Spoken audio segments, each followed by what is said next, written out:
बिस्मिल्लाहिर्रहमानिर्रहीम। दुनिया को फिर मार का रूहो बदन पेश, तहज़ीब ने फिर अपने दरिंदों को उबारा।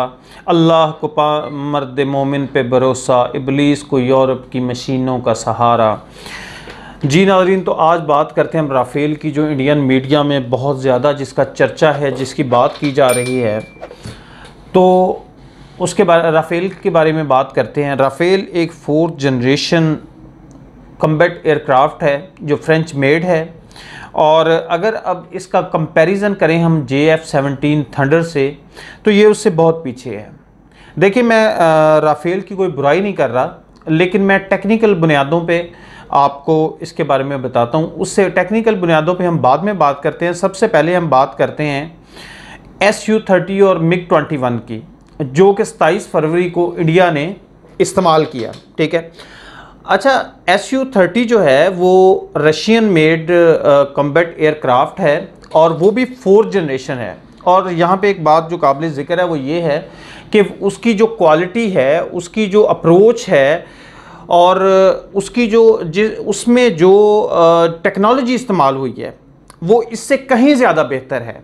लेकिन Su-30 का जो हाल हुआ वो आपने देखा, पाकिस्तान एयरफोर्स ने उसे मार गिराया, और वो आपने बड़ी अच्छी तरह से उसका हशर देखा। ठीक। अच्छा, दूसरी बात यह है कि एक मुहावरा है, नात ना जाने आंगन टेढ़ा। ठीक है।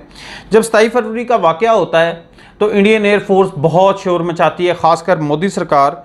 वो कहती है, जी अगर हमारे पास राफ़ाल होता, अगर हमारे पास राफ़ेल होता, राफ़ाल या राफ़ेल इसे दोनों कहा जाता है, तो अगर वो होता तो हमने पता नहीं क्या कर देना था। ठीक है। अब यहाँ पे आपको एक ऑफ द रिकॉर्ड चीज़ बताता जाऊँ कि 27 फरवरी को पाकिस्तान ने MiG-21 और Su-30 2 जहाज़ गिराए, जिसमें अभिनंदन को पकड़ा भी और चाय भी पिलाई, आपको बड़ी अच्छी तरह से पता है।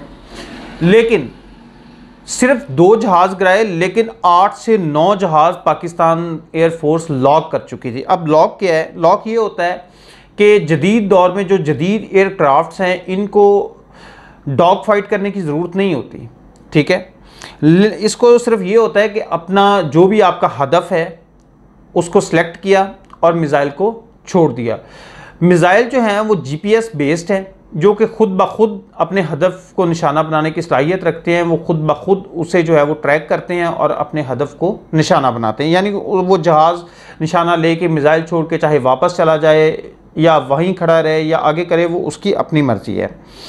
तो पाकिस्तान ने 8 से 9 जहाज़ों को लॉक कर लिया। ठीक है। लेकिन गिराया सिर्फ 2 को। अब बात ये है, ये इंडियन को बड़ी अच्छी तरह, इंडियन आर्मी को, इंडियन हुकूमत को बड़ी अच्छी तरह से इसका पता है। अच्छा, अब सवाल ये पैदा होता है कि पाकिस्तान एयरफोर्स ने 8 से 9 जहाज़ों को लॉक तो कर लिया, तो गिराया क्यों नहीं? अब बात ये है, वो गिराया इसलिए नहीं कि पाकिस्तान कभी भी जंग नहीं चाहता। पाकिस्तान एक पुरअमन मुल्क है। वो सिर्फ एक सबक सिखाना चाहता था इंडियन एयरफोर्स को, जो उन्होंने हरकत की थी, और वो दिन की रोशनी में उसने बड़ी अच्छी तरह से वो सबक सिखाया। वर्ल्ड वार 2 के बाद पहली जो है वो डॉग फाइट हुई थी 27 फरवरी को, और पाकिस्तानी F-17 JF-17 थंडर जो है उसने अल्हम्दुलिल्लाह उसको बड़ी अच्छी तरह से जो है वो टैकल किया और दुनिया में अपना लोहा मनवाया।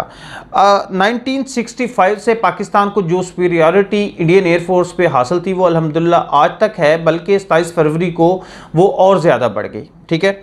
अब बात करते हैं टेक्निकल बुनियादों पे।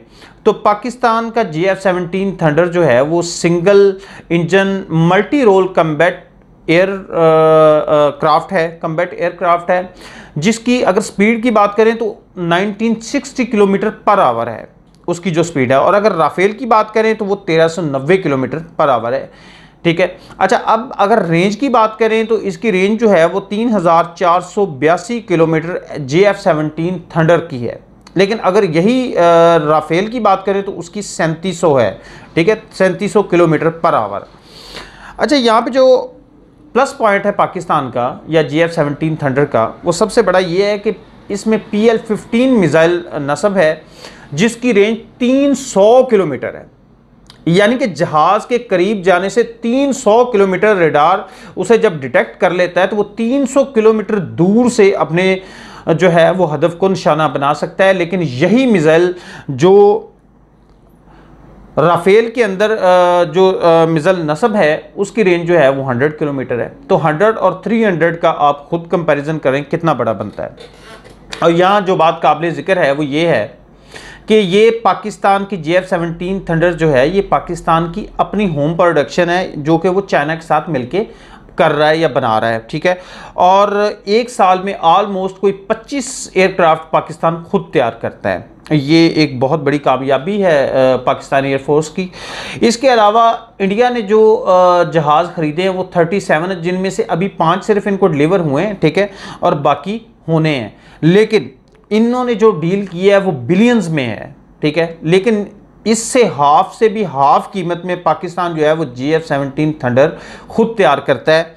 और इसके अलावा पाकिस्तान JF-17 थंडर जो थर्ड ब्लॉक आ रहा है वो अमेरिका का जो सबसे सुपीरियर F-35 है उसमें वो खसूसियात शामिल है, यानी कि स्टेल्थ टेक्नोलॉजी से less Pakistan F-17 thunder third generation नहीं, थर्ड जो इसका ब्लॉक आ रहा है वो F-35 का, और J-20 यानी कि चाइना, और F-35 यानी कि अमेरिकन, और Su-57 जो कि सबसे ज़्यादा रशियन लेटेस्ट एयरक्राफ्ट है, ये उनकी हम पल्ला होगा और उन्हीं सलाहियतों से माला माल होगा।